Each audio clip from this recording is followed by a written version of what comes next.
Welcome to another episode of Everything Intellectual Property. Today, we have a very special guest with us. This gentleman has created a system that monitors water and pipes municipalities. In this way, safe drinking water can be provided to the citizens of the municipality, and water crises such as the Flint Water Crisis can be avoided. Please help me welcome the CEO and the founder of Motmot, Elliot Smith. How's it going, Elliot? Good morning, Dave. Beautiful introduction. You killed it without any kind of, I didn't even give you a background on it much, so you're well researched. That was perfect. No, for sure, and I appreciate that. I try to do some. I know we kind of talked before in the past, although it's been a long time. But as I told you, I've kind of followed you on LinkedIn and the progression of the business. And then before these things, I definitely try to spend a couple hours just kind of researching, kind of going through things, seeing what you guys have done and are on the horizon of doing. So I appreciate those kind words there.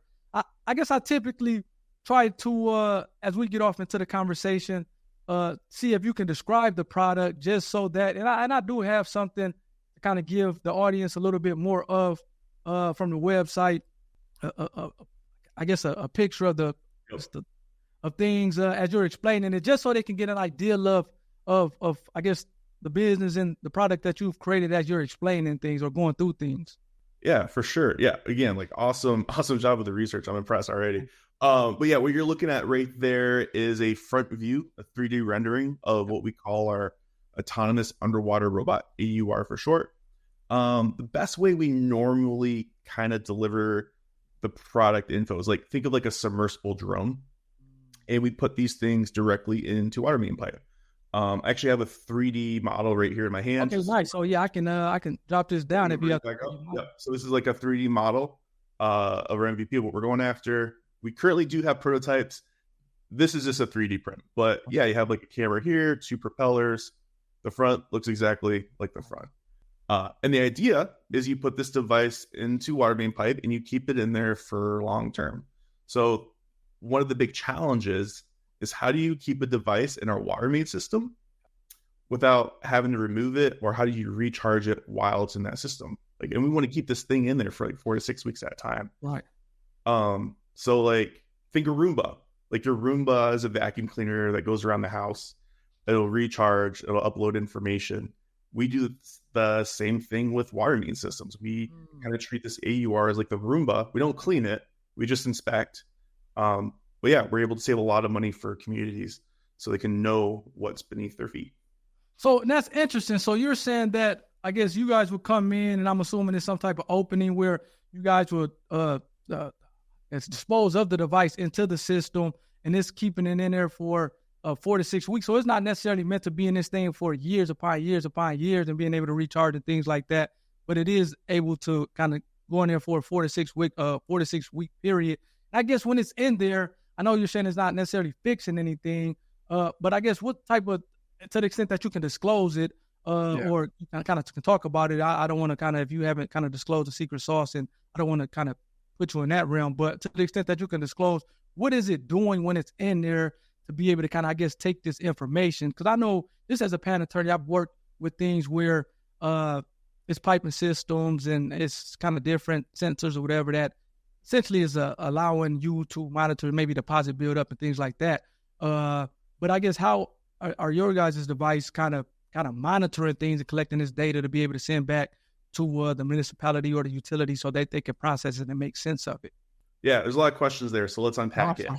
No, you're good. So the first one is, we do have to create kind of our own entry point, and that's part of our IP. It's a pressurized chamber, kind of like a docking station, so we can enter and exit the system with what you are. But you got to know, like, a lot of folks, they turn on the water in their bathroom, or they flush the toilet, or they take a shower, right, in their homes, and it's just like magic. It's like, wow, this water's coming out, there's no problem. For sure. We don't know how that, like, a lot of folks don't know how the water gets to our homes. And I was going to ask you, and I'm glad you brought that up, and I'm sorry to cut you off, but I guess as you're going through things, it may be good, because I'm one of those people. Again, I know you've kind of been doing this thing, learning a lot, and have this thing down pat as far as how that process goes. But for the audience and for myself, you kind of explain, as you're kind of also kind of was going to answer the question, how kind of that process work as far as water being delivered from some central source, if you will, of the municipality to different homes of the citizens? Yeah. Yeah. A lot of folks don't know. And really, it's just magic. It's just straight up like middle age wizardry magic for sure. No, like how it does work, just like to give like a quick little background, is there'll be some kind of point source of water, either like a river. If you're in Detroit, it'll be from the Detroit River, or if you're here in East Lansing, it'll be from our underground aquifer. That water is soaked up into a water treatment plant. It's treated, and then it's put into distribution pipe. And that's all the pipe that you see underneath the roadways. That distribution pipe, there's also a bigger pipe called transmission, but we're not going to get into that. Okay. The stuff that goes to your house, it can be 8 inches to like 16 inches. And most of our pipe, especially here in Michigan, was built in the 40s, 50s, and 60s. It's past its design life. Typically, it's for only 80 to 100 years. I've seen some water main built in the 1880s. That's crazy. And I want you to think like, well, in 1880, what was water main pipe made out of? Wood.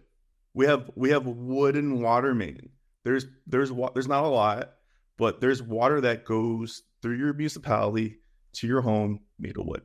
That's and for your audience too, I do want to kind of bring up this point because it's such a big misnomer.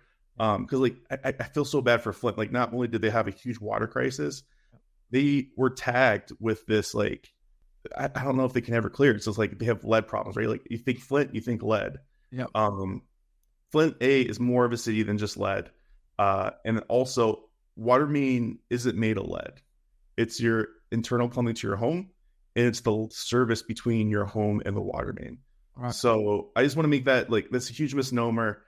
Everyone's water systems, when it comes from a distribution side, does not have lead in it. I think your audience should know that. Okay, so it seems like you're saying, and maybe correct me if I'm wrong, I guess what aspect, or at least in regard to Flint, what portion of it that was maybe said to have lead in it? Yeah, the lead in Flint was from your water main, so your distribution pipe to your home. There's a lead service line, typically like 3/4 of an inch in diameter. Okay. I mean, I can get into the whole lead water crisis and talk about like how it was a perfect storm of events where, but that might be for the end of the episode. Yeah, no, I was going to say, yeah, because I was going to ask you about, because it seems like the Flint water crisis, that was, if you think of an iceberg, that was just like, man, it seems like this water crisis going on all over the country. So I was going to try to get off into that a little later and kind of what can be done. But I definitely don't want to detract from the point that you were making here. Yeah. So I guess to kind of backtrack a little bit. So what we're doing in the water main system, what we're looking for is, I mentioned like pipe can be really old, like 40s, 50s, 60s, some of 1800s. So a lot of communities, they don't know what they got. Like you can drive out on the road and you know if your road's messed up. Like your car can know, like you're hitting every pothole. Yeah. Underneath that road by about 5 feet is water main that's probably, like again, like 80, 90 years old. So you don't know. It's out of sight and it's out of mind. So we're looking for condition of pipe. We're looking for material. We're looking for, are there leaks in your pipe? There are some communities like Jackson, Mississippi right now. They lose 70% of the water that they put into their system. Just the inefficiency of that. And obviously you're a civil engineer background, which we'll get off into it. I got the mechanical, but 70% is crazy. Yeah, 70%. On average, when I interview communities, typically it's about 15 to 20% that they'll lose in their system. Okay. 70% is definitely on the higher end, but I mean, it's not uncommon to see communities losing 30% or more of the water they put in their system. They have no idea. They have no idea where the water goes. And my last one here, the last thing that we look for is, and this is getting a little scientific, but residual chlorine levels in water. Trying to find the stagnant water, because if you can find the stagnant water, you can prevent issues like you've seen like in Flint. Okay. Gotcha. So you were saying that the first one, I know you said the second one was chlorine. So is the first one kind of, where's the water maybe going, or loss of water? Is that what that is? You got it. It's really putting a camera into a pipe, just seeing, getting eyes into the underground, right? Yep. Looking for the condition, looking for the leaks in your pipe. Gotcha. Okay. Now that makes sense. And I guess because obviously you hear about, oh man, this water main has broken in this city or this town or whatever the case may be, and then somebody has to go out and find it. And typically it seems like you know that a water main has broken because water is all over the place. So I guess, and again, it seems like it'll be a perfect answer if this is not kind of provided for already, because it already seems like it's an antiquated model with just the piping being from 80, almost 100 years old, even maybe more. So how do cities typically, I guess the question is, how do cities typically combat the process as far as trying to kind of find things out, preventative maintenance, or find things out before they kind of get to a point where it's like, oh, it's an emergency? Dave, that's a great question. Some communities do it really well. Most do not have the resources to do it at all. And that makes sense. Yeah. It's an industry that, I mean, it's across the US, it's across the world. It's an industry where there's not a lot of funds going to communities. Like you think municipalities, you think they're rich. No, they're struggling. They don't have a lot of money. And like the last thing they really care about is upgrading the drinking water infrastructure. There's a decreasing workforce, like civil engineering and like working in construction. It's not sexy. People don't want to do it. And then the third point here is there is not a lot of great public education when it comes to drinking water, and like when it comes to our capital projects. Like I kind of make this joke where we go through school and like we know the powerhouse of the cell is the mitochondria, right? Like people are like, mitochondria is the powerhouse of the cell. It's like, you're never going to use that, but people don't know where the water comes from, and that's a problem. So it's a lack of public education, a lack of public support, and something that we take for granted. No, yeah, for sure. And I completely agree with that. I guess, man, this is fascinating to me because it seems like you can't, because everything that you're saying, it seems like we're just kicking the can down the road. And at some point, this thing is going to be even worse than a Flint water crisis. You're talking about piping that's 80 to 100 years old. I mean, obviously, I'm from Muskegon, grew up in Muskegon, and it seems like Muskegon Heights has had their fair share of water problems. You mentioned Jackson, Mississippi, along with Flint. But at most of these countries, and I think you did on a website, which is really fascinating, people, please go check it out, at Motmot, so motmotco.com. You have a map of the United States, and you have the water quality of the different states. And pretty much everybody was C or below. I think it was 2 states that were B. I think it was Georgia and Utah, which was so fascinating. But I guess I'm saying all that to say that at some point, like, we have to do something about the water system. Again, much like, a lot of people complain about the roads, and the roads are not 80, 100 years old. I guess maybe they are in some cases, but I guess you can see, like you said, in kind of the car filling, running over a pothole and things like that. You're not necessarily seeing the water flowing through and all the issues that go with it. But then it seems like it does come up with, people being sick and stuff like that. So, and I don't know, I just think it's fascinating. It's like, okay, we can't continue to kick this can down the road. Can we? At some point, this thing seems like it's going to blow up in our face, and us as a country or state or municipalities are going to be forced to do something about it, which, like you said, now is about funding at that point. Can it be considered a national emergency where you have to deploy funds to kind of figure out the issue? Dave, you're a smart dude. I'm impressed. Again, like, well researched. On our website, we have a whole map of the United States, every state, and there's information. You click on a state and it'll tell you your letter grade, A to failing, what your drinking water infrastructure looks like. And I'm impressed because you're right. There's only 2 states that have higher than a C. It's Utah and Georgia with a B minus. Michigan right now is a D plus. That information was taken back from, I think, 2021. I would suspect that we're probably closer to a D now. Okay. And there's a lot of states that if they're failing, like, we'll put on our webpage too. It's like, it's not technically an F, they're NR, they're not rateable. Yeah. Okay. I was wondering what that meant when I was seeing it in now. Rateable. Those are failing grades, and there'll be another number. It'll tell you how many millions or billions of dollars it'll take for that state to upgrade its infrastructure for it to be rateable again. Yeah.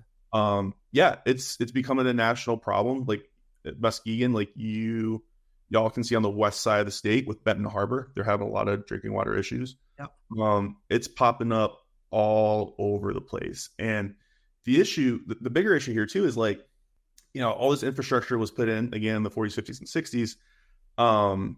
And a lot of communities kind of like set and forget it. It didn't really keep reinvesting or doing any kind of maintenance. And now it's like time to pay the piper. Like you're starting to see decades and decades of just like negligence almost coming to fruition. And it's I guess this is where Mamat kind of slides in with our value proposition. It's like, if you want to know how to fix your car, right? Like you're like, hey, like my car is doing something kind of weird. I want to fix my car. Well, you got to know the problems first. You got to get some visibility, and that's what we provide.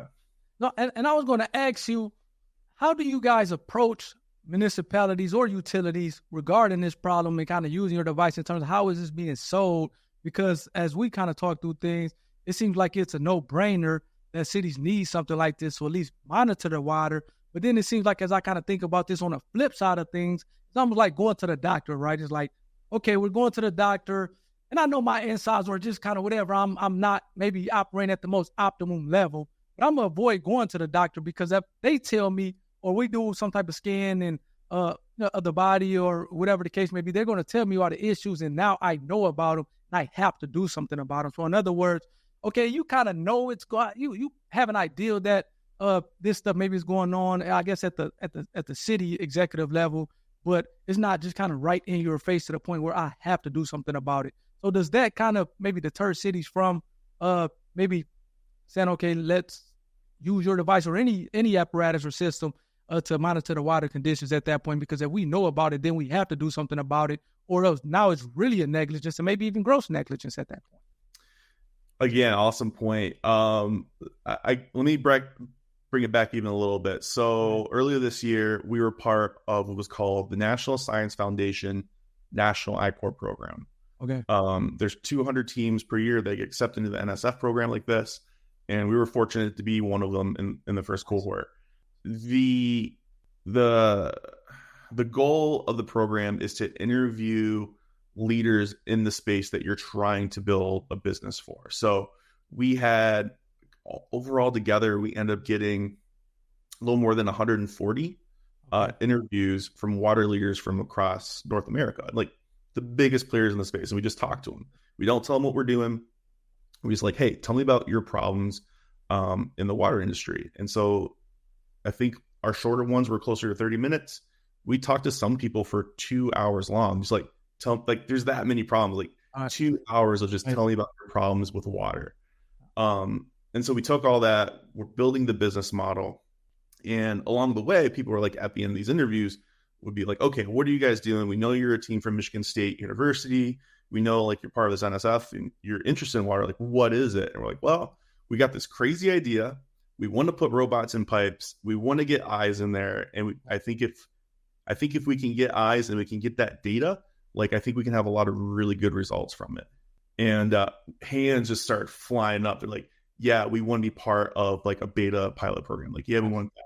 I capped it. I had to stop. I stopped it at 8. Yeah, I was like, I don't want more than 8. Like, I want to do these 8 really, really good. Yeah. And then we can get more. Yeah. Because I don't like, you don't want to overpromise and underdeliver. Like, right. Yeah. You want to be able to do what you said you can do. So we've capped it at 8.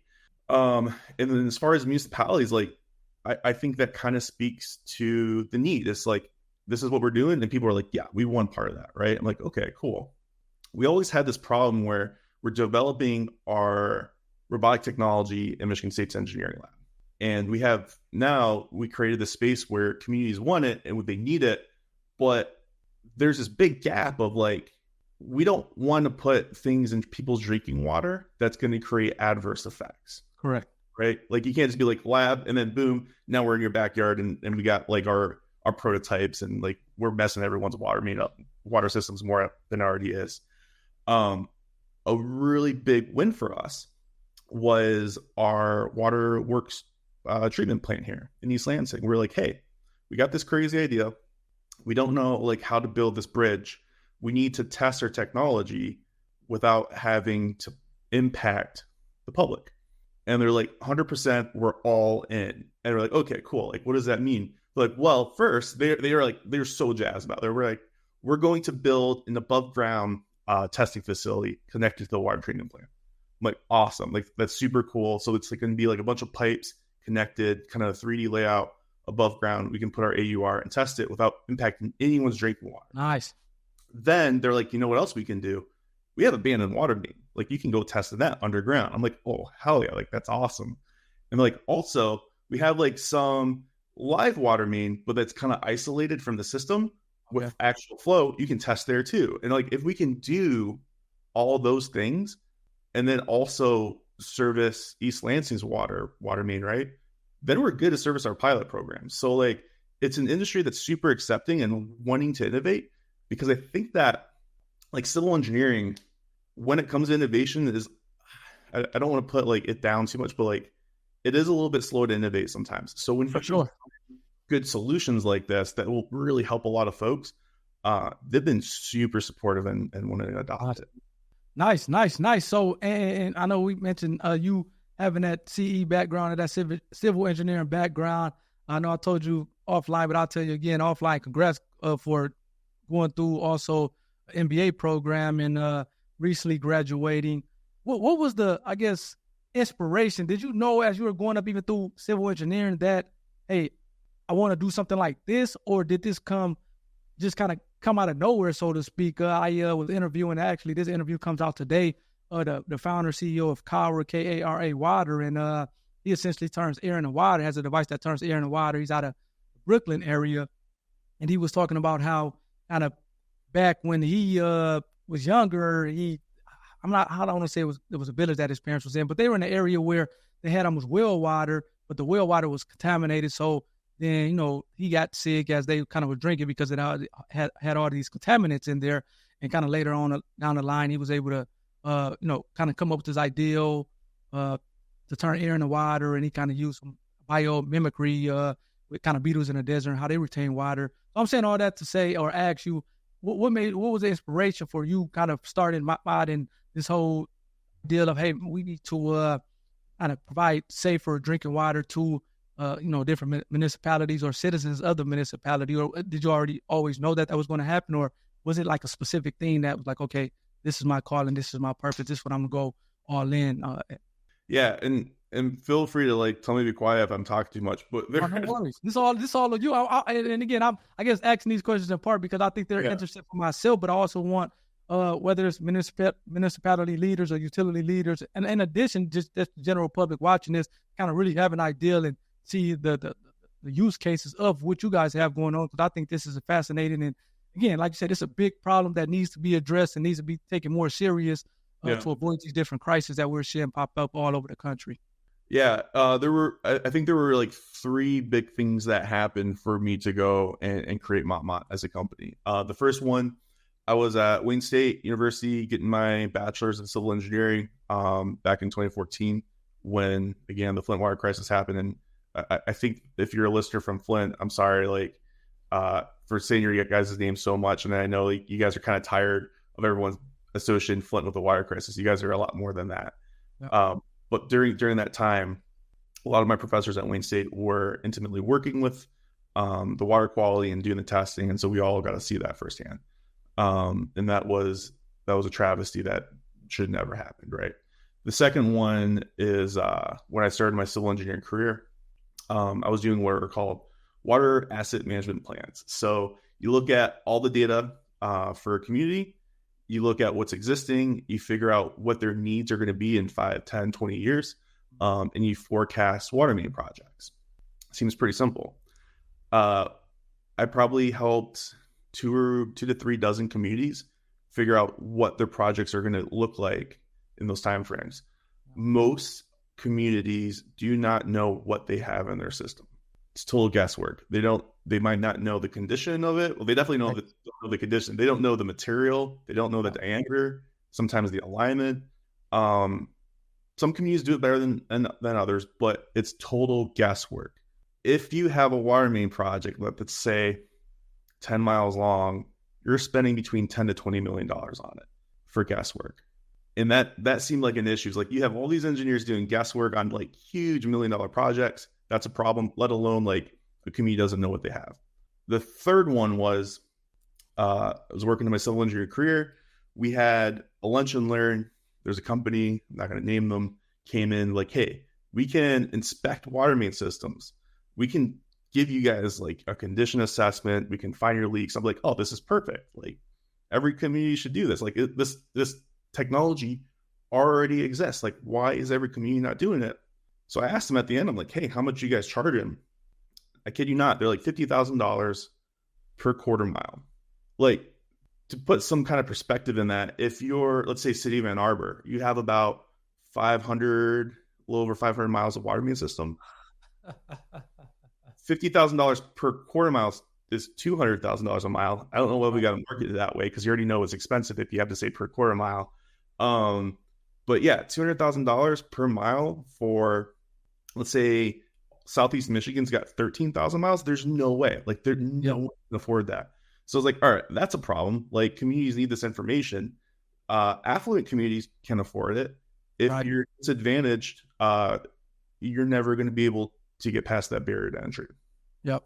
And that definitely seems like that's, I mean, that only makes sense. I would imagine that his customers of the company you're talking to is only maybe affluent communities, because there's no way that a community such as Muskegon Heights or maybe even Flint can afford something like that. No, they can't. And even if you're a more developed community, non-disadvantaged, like you still can't look at your whole system. Like you're only doing bits and parts of it at a time. So yeah, that idea came around, I mean, back in like probably 2018, 2019. Technology wasn't at where it is today. Yeah. But yeah, a couple of years ago, I was like, all right, I think it's at a good spot. I can do the civil engineering, but I can't really do the business. And so I applied to Michigan State's MBA program, entered it into the MBA program, knowing that I wasn't going to get another job. Like I wanted to do the Motmot thing, and I wanted to use the 2 years here as like an incubator, and just grow it, use the university resources. And I would like to say, I think I did that pretty good. And how, I know just me going to law school, especially at Michigan State as well, and they had the JD MBA program where lawyers can, I think it was maybe just an extra year, and they have their dual JD MBA, and they can kind of, for 4 years as opposed to 3 years. And I guess how many, and it seems like to me that MBA, a lot of MBA students were, again, that's what they'll be, students, whereas it's kind of, you have this kind of real world application and real world business. Was that a lot in this, I guess maybe from my own curiosity, did that happen a lot while you were in your MBA where you had other students or people that were also enrollees that had businesses as well, or they were typically students maybe trying to figure it out without no application compared to maybe you that you're applying the stuff that you learn in real time to your company? So I guess that was that out of curiosity. Yeah. First I want to say, y'all, the JD MBAs, y'all kill it. It's super impressive. Like the folks that come from across the street in the law school, like every one of the JD MBAs were just, I love to be on teams with the JDs. But entrepreneurship in the MBA program is very new. This was the first year where you could graduate with a concentration in entrepreneurship. It was advertised when I was looking around for different MBA schools. I got here to Broad, and I was like, where's the entrepreneurship discipline? They're like, oh, it's still kind of in the works. I'm like, no, this is why I came here. Like, I want this entrepreneurship discipline. I am the only one from my class that's doing a full-time startup. I don't know of anyone in the year before me, or there might be maybe one or two in the year behind me, TBD. But what's really cool is because it's a new program and Motmot's has had its success, the MBA program is advertising it, being like, hey, here's like a success, etc. And we're getting some really cool people from internationally that do have businesses, are trying to scale them, that would blow Motmot away. Like there are some really cool people coming in to the MBA program to grow their baby. No, and I think that only makes sense. I know, I think you're maybe familiar with Paul Reese, who I interviewed, I don't think they're in the MBA program, but I think they're in like an entrepreneurship, maybe a business entrepreneurship, a concentration at Michigan State. I think that's for the undergrad level, that they are kind of killing it with their ice cream, protein ice cream, protein pints. And I think even at Harvard, I heard that you actually have to have a business doing a certain amount, grossing a certain amount to even qualify for their MBA program. So it seems like it kind of makes sense to at least have this kind of section where you have entrepreneurs and, you're trying to help grow the business. And I don't know, it just seems like that makes sense, at least to have that as a part of an MBA program, as opposed, I understand, I guess, you're going to have MBA graduates go out and work for Fortune 500, Fortune 1000 companies, but it seems like it should also be a portion tailored for entrepreneurs who are trying to grow their own business, which only makes sense. Yeah, it's totally new. If you want to compare MSU's MBA program to other universities like Stanford, I think they accept it's somewhere between 700, 900 MBAs per year. And a lot of them are very entrepreneurial focused. Michigan State, every year the class is about 60. It's not very big. Really? It's about 60 Wow, people. Yep. And it's little, and most of it's all around supply chain. We're the supply chain school. Yep. We're just dipping our toes into the entrepreneur space, and we're already having crazy international success. Nice. Protein Pints is killing it. Real Free, the guys that have it's like a rollback kind of oxygen kind of line, they're killing it. And we're entering these international pitch competitions and placing really, really well.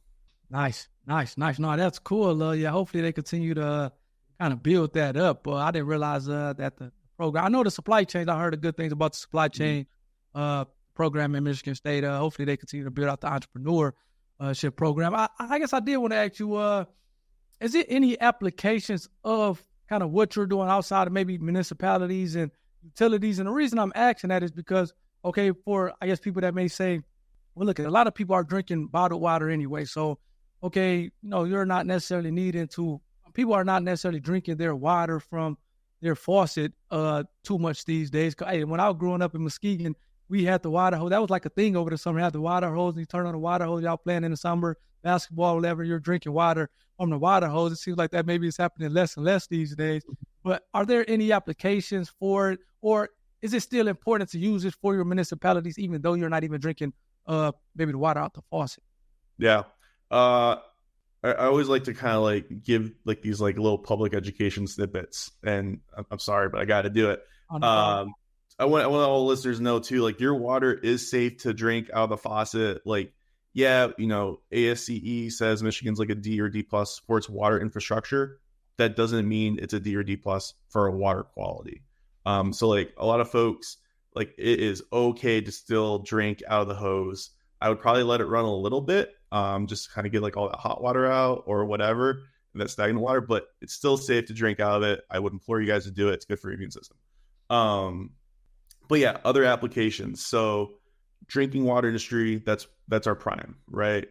But any kind of pipe that can be fully submerged, a sanitary, it's called a sanitary force main, and you flush the toilet, all that stuff has to go somewhere.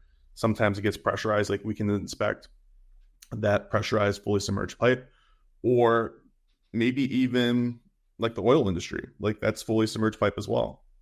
And if you can inspect it from the inside of the pipe out, that would have a lot of value for those folks. The other part that we're looking into, and it gets a little bit dicey, is surveillance. So surveillance of your water main systems, it's not really being done. And we have had meetings with some folks from the DoD that are interested in that, because there are bad actors in the space and you don't want them to target water main distribution systems. It's not a bad idea to know what's going on in there, whether it's another device or if there's any kind of chemical deposit. That's something that they're getting interested in, that we're also growing in parallel with. Okay. Nice.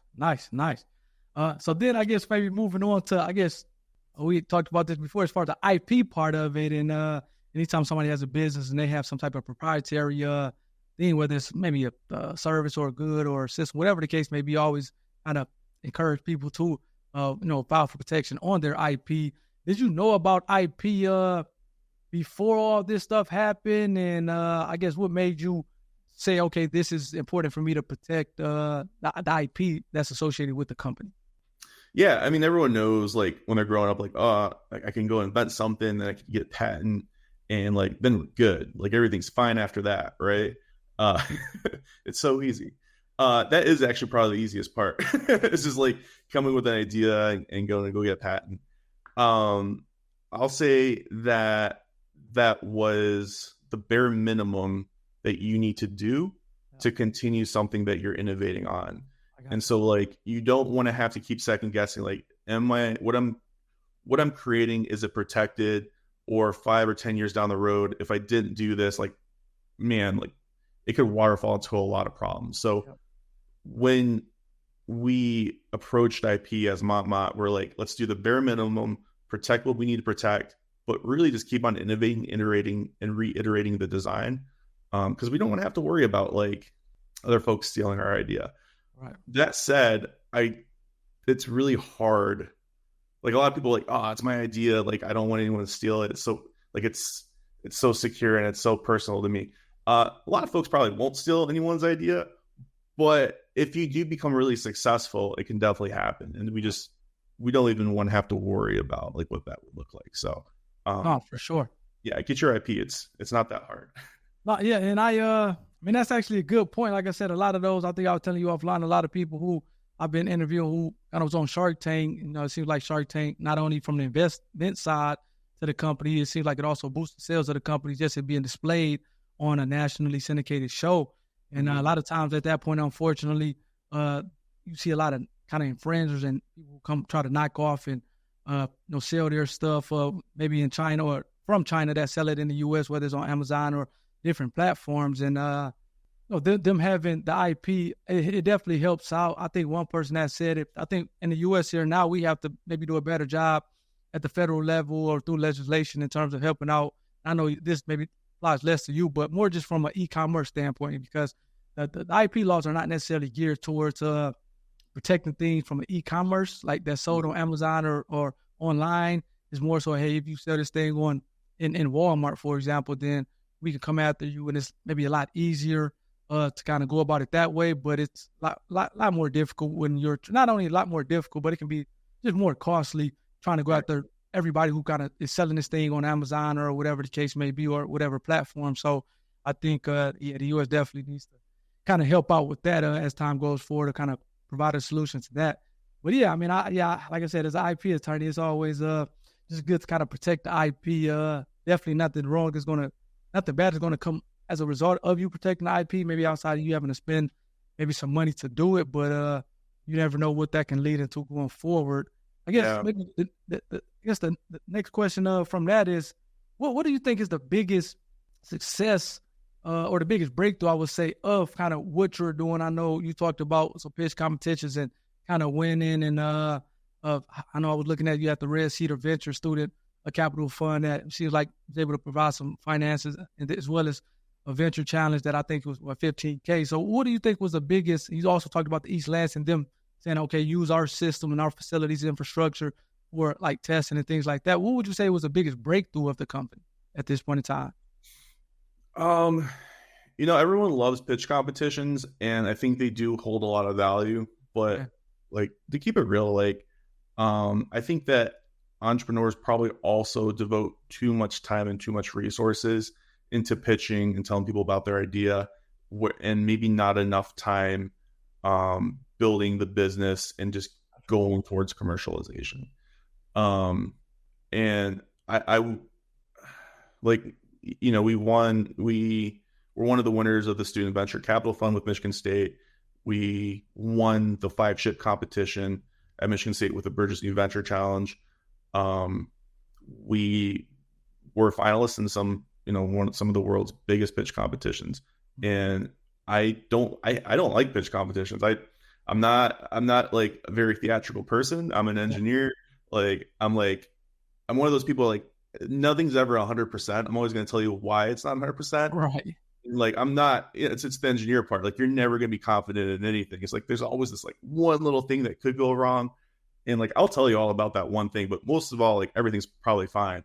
But as far as our biggest success, Honestly, like even with those pitches, I found our largest success to be the National Science Foundation's National Eye Corps. Yeah, it was really hard to get into, and it was like really, it's a very privileged space to be in. But I see it as a big success because it gave us the avenues to talk with leaders in our industry. It's allowed for us to extend our business model and know exactly what kind of product we need to create and who for. And then it also allowed us to get those pilot communities so we know how to get to our path of commercialization. I think that the biggest successes a startup can have is to know exactly who your customer is going to be, how much to pay for it, and like what's your roadmap to get there. I think everything else can be just really nice shiny objects that can help. Like getting money from a pitch competition, but at the end of the day, get to commercialization fast, and anything that can help you do that is a success. Okay. No, that's good. That's good. So it seems like you're saying that was able to help you kind of get to commercial or helping you get to commercialization faster. Yep. So then I guess we all know that business is not just kind of this linear thing, but you also have the kind of the ups and downs, more of like a sine wave. So what would you say was maybe the biggest challenge so far for the company as they kind of are kind of going through things? Oh man.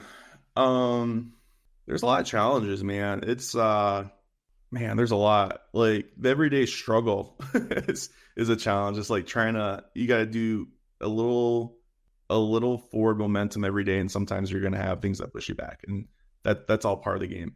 I would say like our biggest challenge, and I kind of alluded to it before, is like industries have funding problems. Okay, so do startups, right?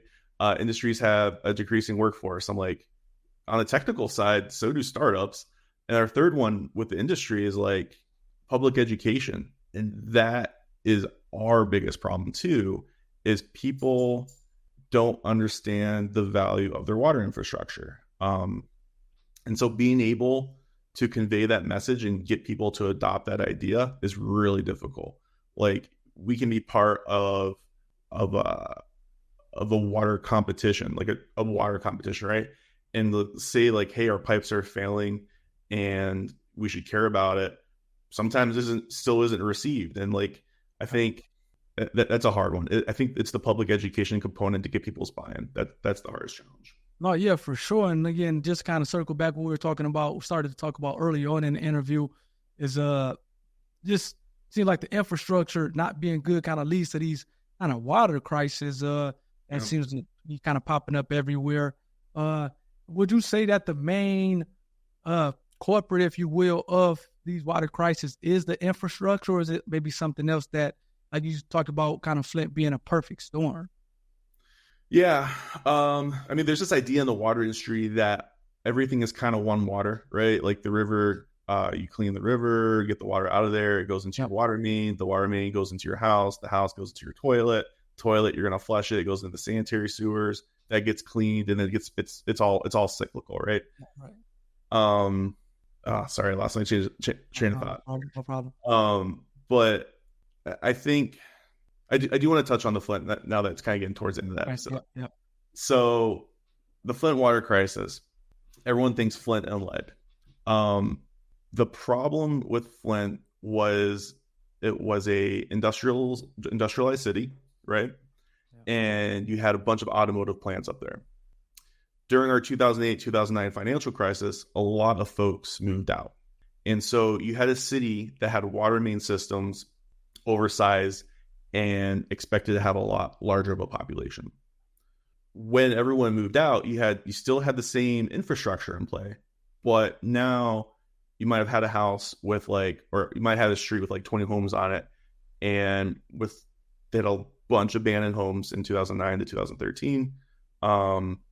People started moving out, and so like maybe a street had 25% of capacity, right? And so when 2013, 2014, when they switched over from Great Lakes Water Authority to the Flint River, you still had this problem where all the water main systems were oversized, but now you changed the chemical composition of it. So you had a bunch of water with not a lot of pull from it, just staying in that water, and it wasn't flushing out. It was just stagnant. Then you change the chemicals, you change the residual chlorine levels and what have you. As time goes on, that residual chlorine level, it goes away. Chlorine is put in a water main to prevent like bacterial infections. Yeah.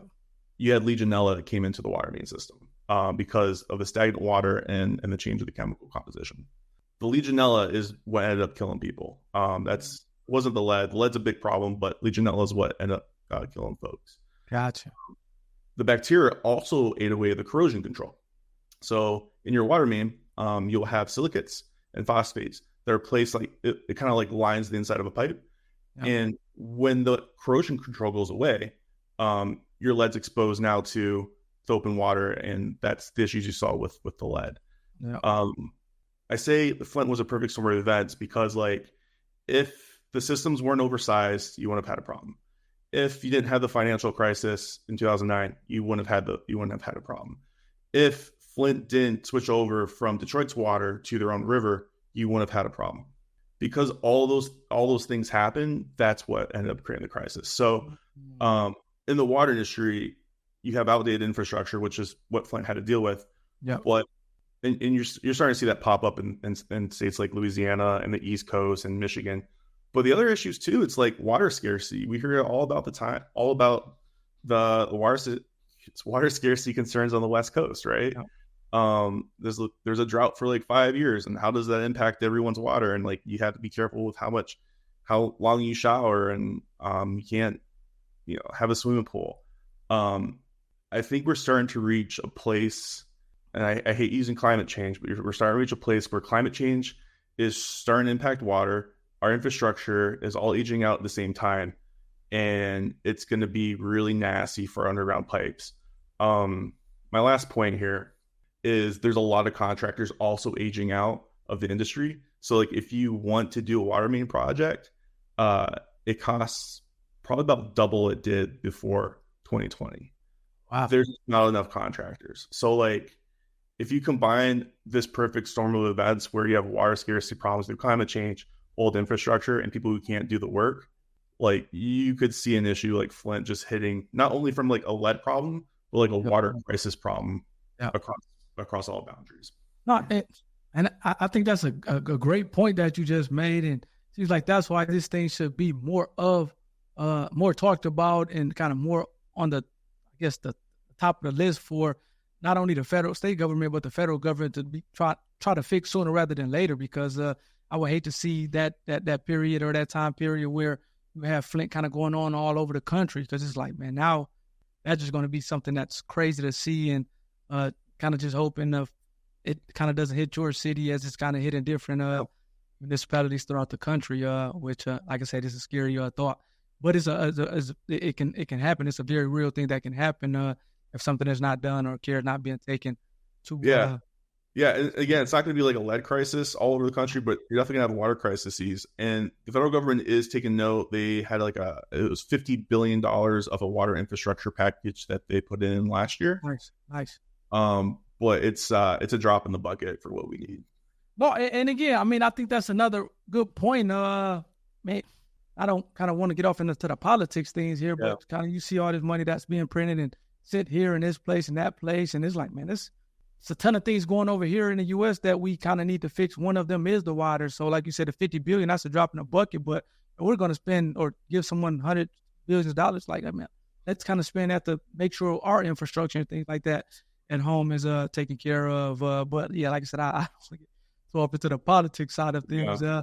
I guess maybe the final question here is, what advice would you give to aspiring entrepreneurs? Because